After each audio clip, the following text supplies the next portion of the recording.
everybody. Welcome to or back to the Dennis Prager Show. You will be thrilled to know that Al Gore's latest documentary film came out this past weekend. And it's called Sowing More Panic. That's what it should be called. I don't even know what its name is. We're going to find out in a moment. Because Alex Epstein, who's my go-to man, one of my he and Bjorn Lomborg really are my two go-to men on the issues of energy and carbon emissions and global warming and climate change, et cetera, et cetera. He is the president and founder of the Center for Industrial Progress. He's done a number of Prager University videos to great acclaim.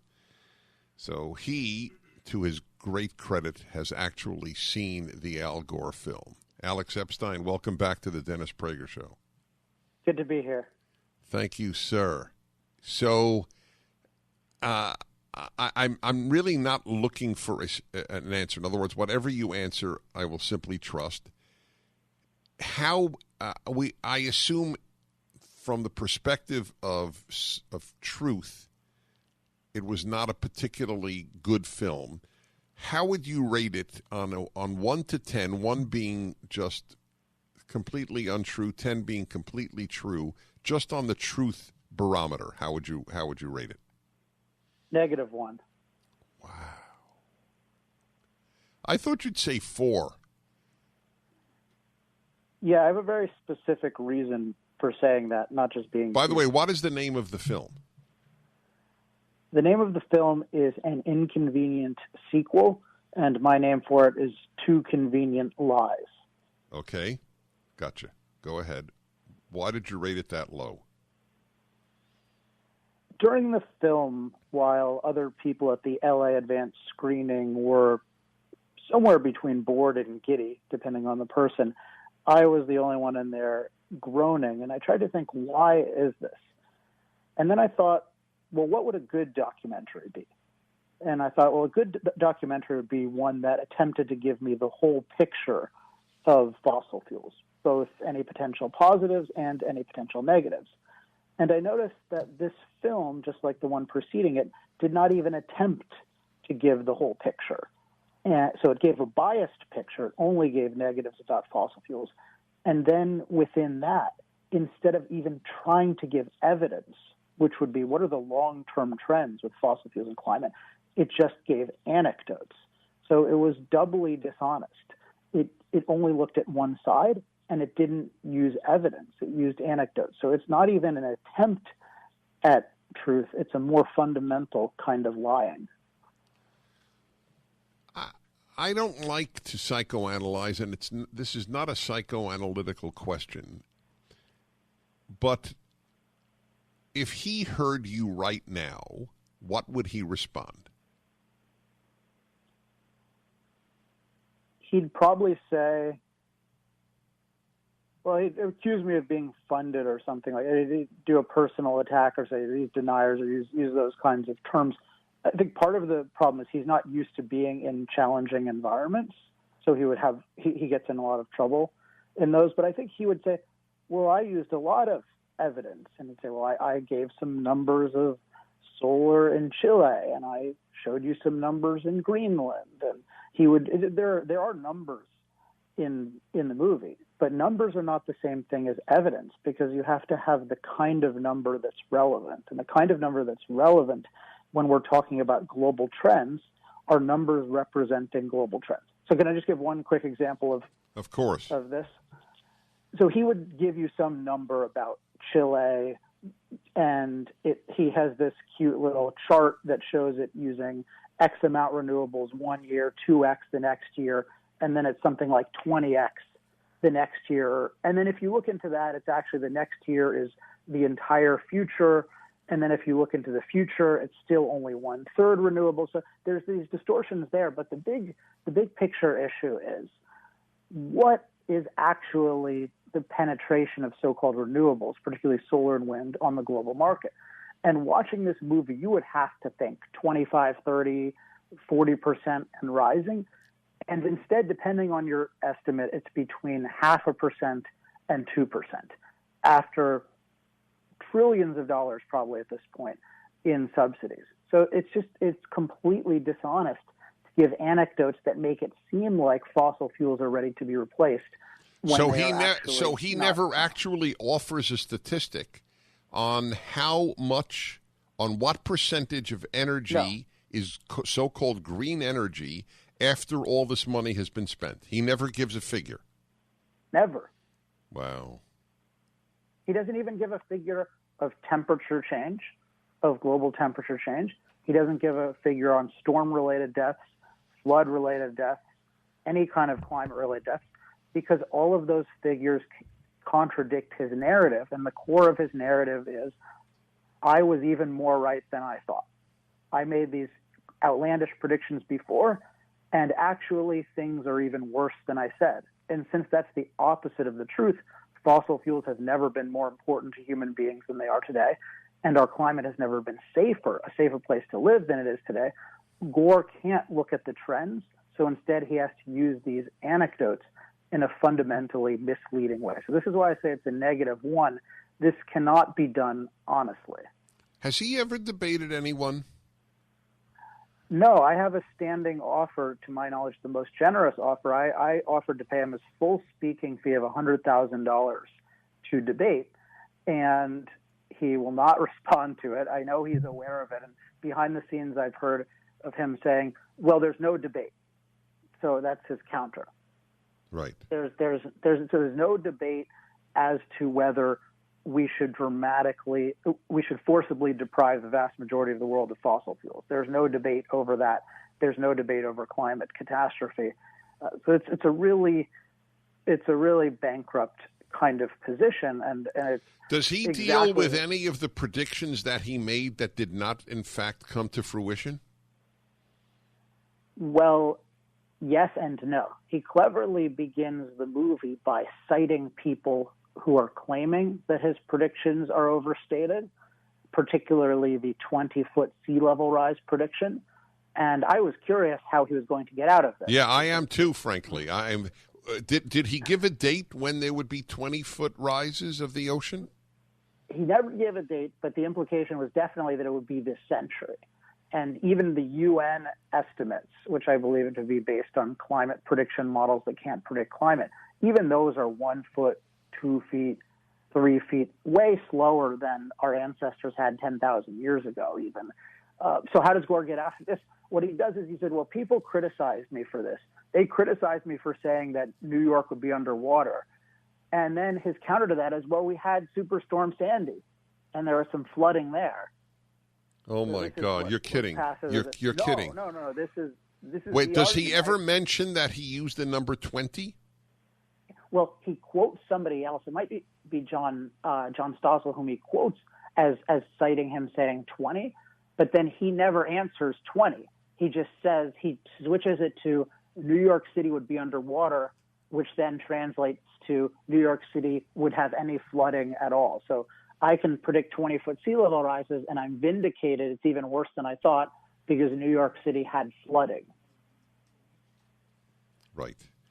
So, okay, you have made a list here for me of some of the alleged catastrophes that he has attributed to fossil fuels. I'd like to go through them with you, and if he deals with them in the film. Catastrophic temperature rises, including his India anecdote. What's the India anecdote? India anecdote is just showing a particularly hot day or set of days in India and showing people suffering or their sandals melting in the street. And in some of these examples, he shows death or near death. And so the idea you get, and again, this is anecdote, this is not showing a real trend, is that things are getting worse. But Dennis, can I ask you one question? Because I'm curious what you would think. And okay. I think the audience should think about this. If we take all of these different catastrophes we'll talk about, so heat and flood and storms and drought, how many people will viewers of Al Gore's movies think die every year from these kinds of problems, from these climate-related problems? That's a great question. How many do I think people hearing this will think die? Yeah. So if I mean, you can guess too, but I'm curious. I assume it's a minuscule figure, to be honest. But I would say people would think 1 million. Yeah, so it used to be millions. It was millions in the 30s. But now, the latest stats are... All right, hold on. I'm going to keep everybody... We'll be back in a moment with Alex Epstein, who has seen the Al Gore film.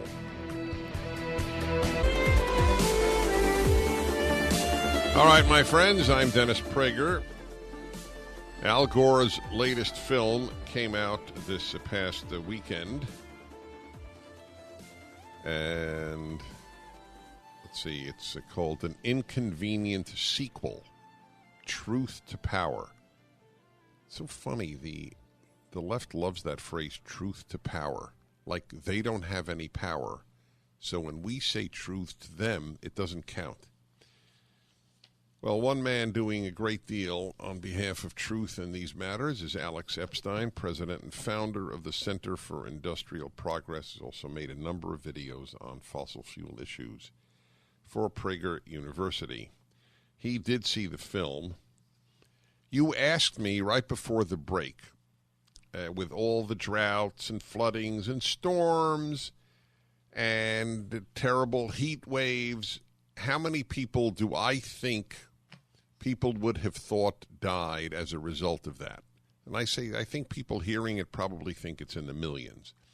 But I am certain that the number is relatively minuscule.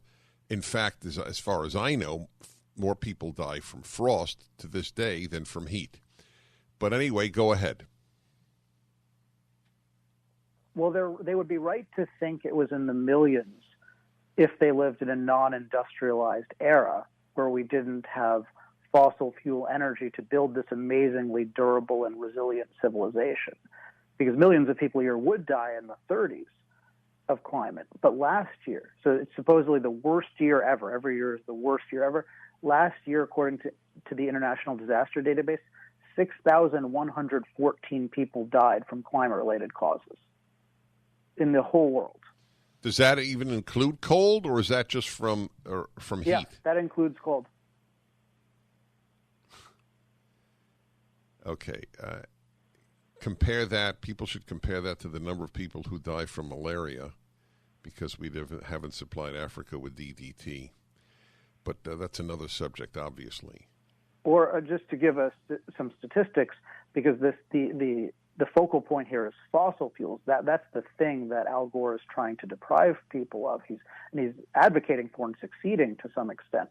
We have 1.2 billion people in the world who have zero electricity, which leads to drastically shorter life expectancy, and 2.7 billion people who have so little energy and who have such primitive energy that they get their heating and cooking from wood and animal dung. Which is often inside an enclosure, and that's terrible for their health. Yes.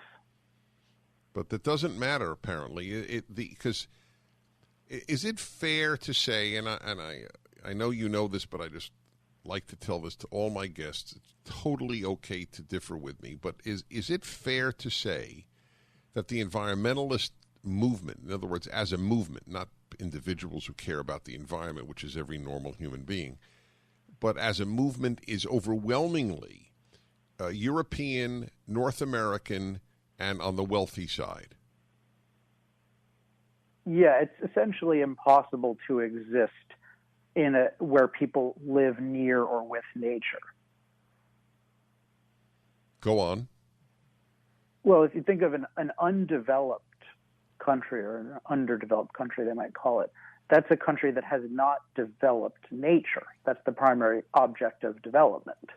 And so if you live in nature, you can't have this, what I call perfect planet premise, which is that nature, Mother Nature, is stable and safe and sufficient, because you experience on a daily basis that it's actually dynamic and dangerous and deficient. Right. Because it's constantly threatening you, and it's often not giving you the resources that you need. So the idea that you should worship the earth instead of enhancing the earth is preposterous. It reminds me of the different reactions to, remember that lion that was killed by that poor dentist from Minnesota? So in many parts of Africa, people were, and in fact, some guy wrote it even in a piece. I was shocked the New York Times published it. He said, I don't understand what you're making a big deal about. Lions eat us. We do not regard them as cute.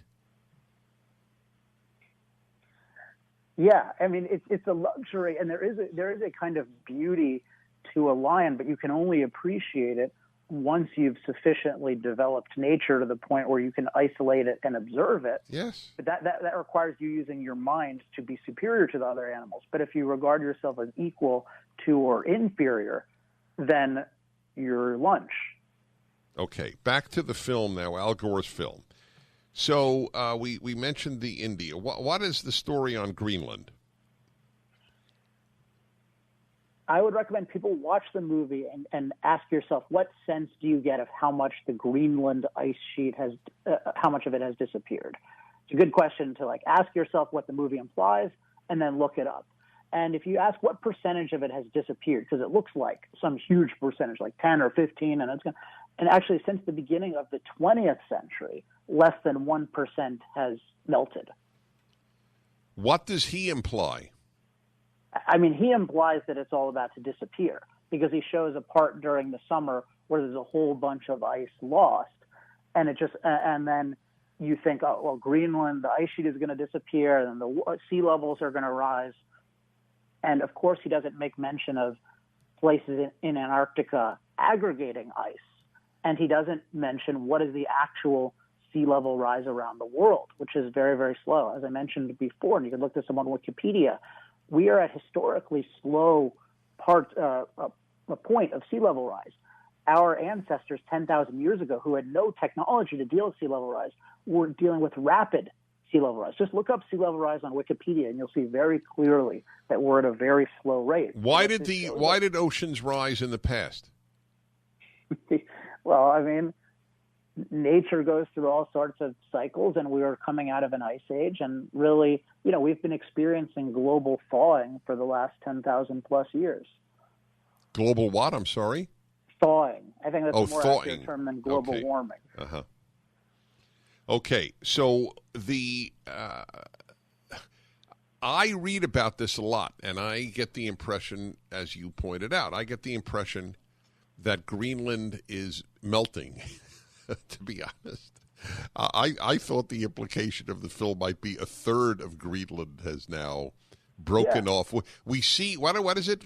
Was it recently? Was it Antarctica? They said a chunk of ice the size of Rhode Island or something has just broken off. Are you familiar with that? Or am I just? Yeah, there's the calving thing, and what they'll say is, well, they want to attribute it to fossil fuels, but then even sometimes Al Gore isn't dishonest enough to do that, so he'll say, well, this is the kind of thing we can expect.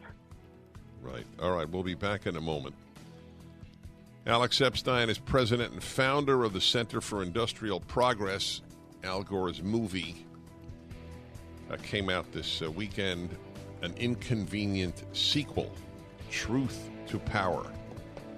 Funny thing is, who has the? I guess it's a double entendre. He means, I guess, fossil fuel power. We'll be back in a moment. I'm Dennis Prager.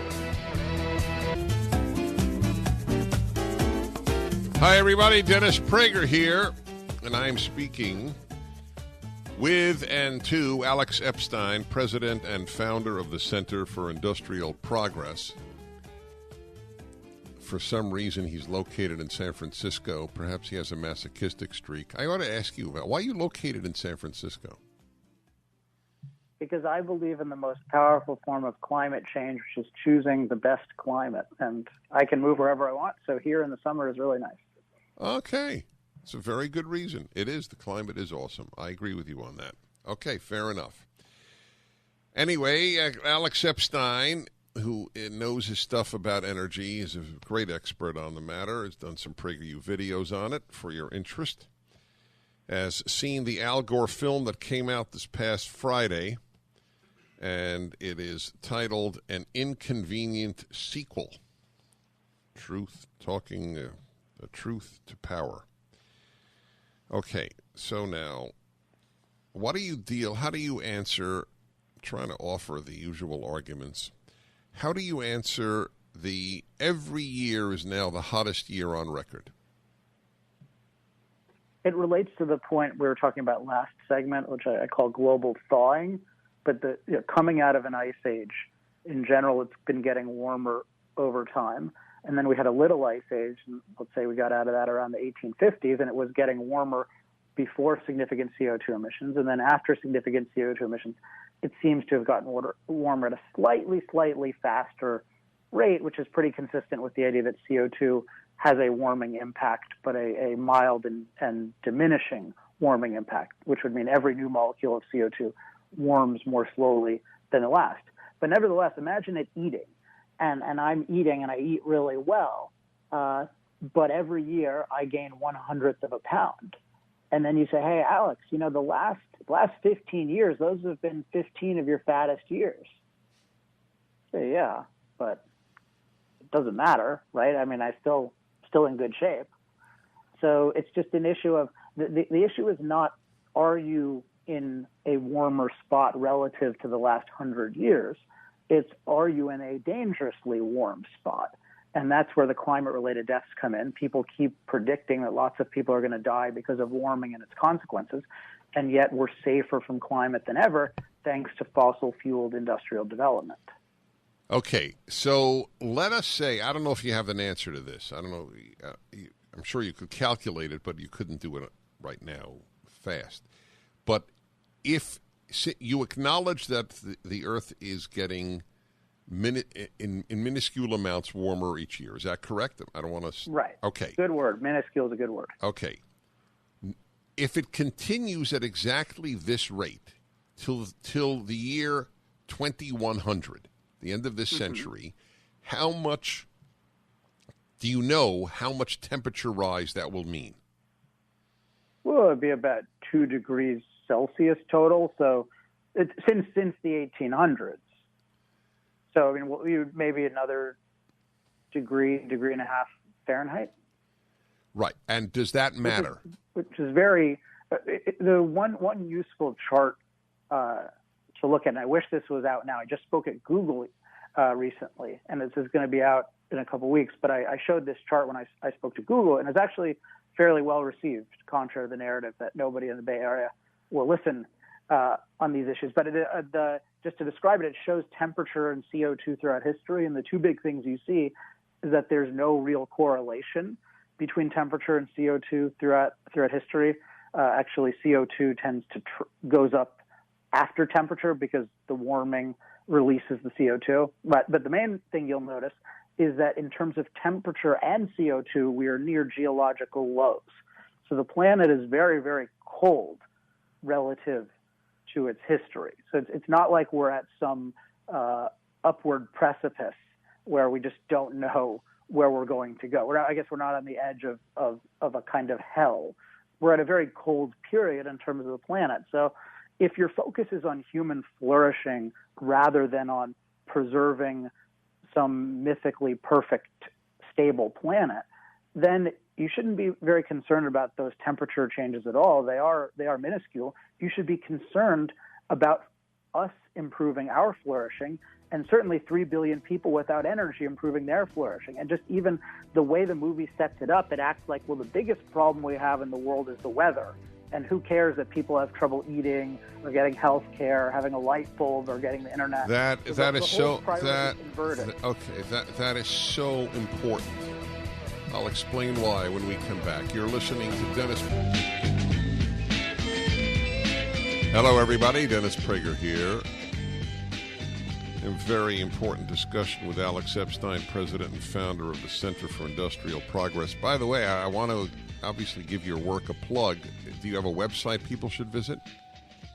Well, it just occurred to me, number one thing I'd like them to know is the book, The Moral Case for Fossil Fuels, covers all the issues we're discussing and also covers how we should be looking at all of this from a human flourishing perspective. It's a very important book.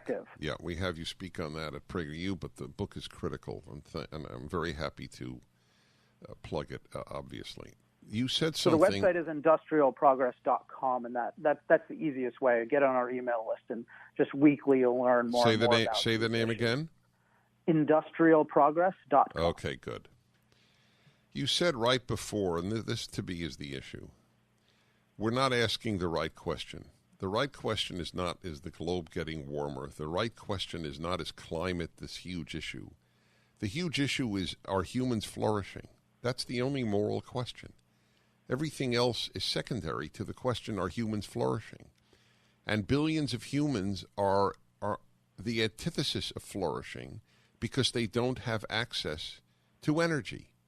And they're not going to have solar panels in Benin, which I visited, and Togo, which I visited, and Ghana, which I visited, and Angola, which I visited, and see the real deal. These people need real energy. And in regards, so therefore, let me say to my listeners, we are not deniers of climate change. We are deniers that the climate change is a serious impediment to human progress. Is that fair to say? Yeah, I would say climate influence, because climate change is equivocal, but I agree with the basic idea. Right. So, folks, this is critical. So once you say, if you say, yes, the globe is getting warmer, but it doesn't matter. That's the question is, what matters? And here is where we're quote unquote deniers. We deny that this is a very serious subject. So I want people to understand that, because that's why I asked you if it just continues in this way of warming, whatever it is each year, it'll still be a degree or a degree and a half Fahrenheit at the end of 100 years. Now, let me, though, ask you this. A lot of people who are on, quote-unquote, our side will say, but the truth is the global warming is static, that we are in a lull for the last 15 or so years. Is that correct? These things are very hard to tell because there's such a margin of error on the measurements, and you're dealing with, I keep using your word, minuscule changes. So my sense is that in the last couple of years, it's warmed a little bit. For about 20 years, 15 years, it wasn't warming much. But I really like your focus on the issue is, are humans flourishing? And then the implication is, the question is, how can we advance human flourishing? I find it tragic that even conservatives and libertarians are so fixated on the weather. The left and the green movement have so created the narrative that we're just obsessed with these temperature fluctuations. Everyone's a meteorologist. But what about all the human beings? So we're letting them set the priority to how much are we changing nature versus how much are we advancing human flourishing. So we need to change the question. I love it. That's what matters. And that's why you believe, as I do, that humans would flourish if they had more fossil fuel energy. Of course. You mentioned earlier, and this I had not recalled your saying in the past, I'm sure you did, I just didn't recall it, but that there is actually a sort of a diminution in the impact of CO2 as you increase CO2. Did you say that? Yeah, I don't know if we've ever included that on the Prager U videos, but it's in the book, The Moral Case for Fossil Fuels. Yeah, it's just a phenomenon of, it matters whether every new molecule of CO2 creates more warming than the last one, the same, or less. And since it creates less, that has implications for not expecting it to be catastrophic. Basically, there's diminishing returns on heat-wise of every molecule of CO2, just like there's diminishing returns pressure-wise every time you press the gas pedal past 60 miles an hour. You don't just keep pressing it and then take off like a rocket ship. Every little unit of gasoline generates less power, and every molecule of CO2 generates less heat. Now, where are you on which came first, the chicken or the egg, or is that even a legitimate question? Did the heating create the rise of CO2, or the keeping CO2 in the atmosphere, or the CO2 created heat? Well, it's important that it's possible to have both, because we are a mechanism of CO2 generation that did not exist. There are other mechanisms. So heat historically has been by far the biggest one, but we can do it ourselves. I thought of an analogy recently of outdoor swimming pools. So you can think of it as, well, what heats what? Do outdoor swimming pools determine the temperature? Or does the temperature determine the temperature of the pools? And you'd say, well, overall, obviously the temperature determines the pool. So the pool's temperature is going to trail that of the air temperature. But you could imagine heating the pool a lot, and it would slightly affect the air temperature, but it wouldn't be that big a deal. And that I think is mostly what's happening here is, we're heating the pools, and that affects the temperature a little bit. But the real thing is the temperature overall affects the pool. So and the temperature overall is the result of the thawing of the cold period that Earth has had for the last centuries. Sort of. I wouldn't quite think of it that. It's how the global climate system works. But basically, we're not changing that much. If we change more, it wouldn't be a problem. But we have to change the planet to make it better for human flourishing. Okay, final segment coming up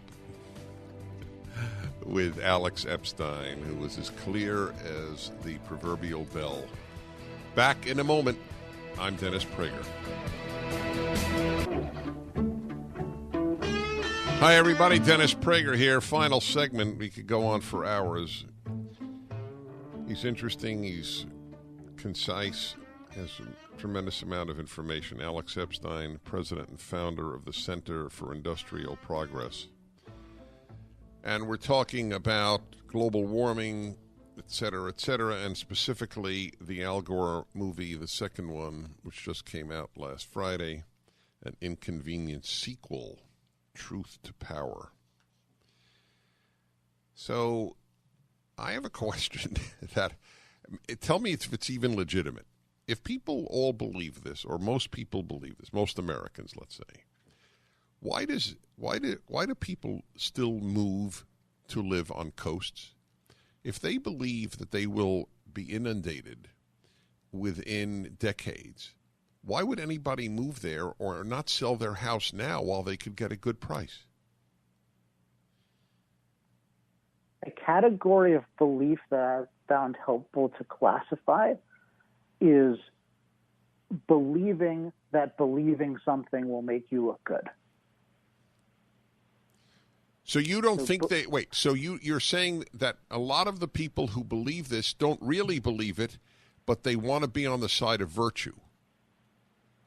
No, they don't believe in it in a meaningful way that's driving them. And there's the kind of typical examples of Leonardo DiCaprio and Al Gore jet-setting to oppose fossil fuels. But I think then the more interesting cases are just the general public, where they're just using fossil fuels all the time, and they just do these very trivial things like recycling or buying a Tesla. They're just all symbolic and ritualistic, but it has nowhere near the character of, say, when people were ducking and covering because they were afraid of a nuclear attack from the Soviets, let alone when, after Pearl Harbor. It's not a real belief with conviction, and so the primary thing it serves is status. All right, but there are actual consequences, as in the state you and I live in, California.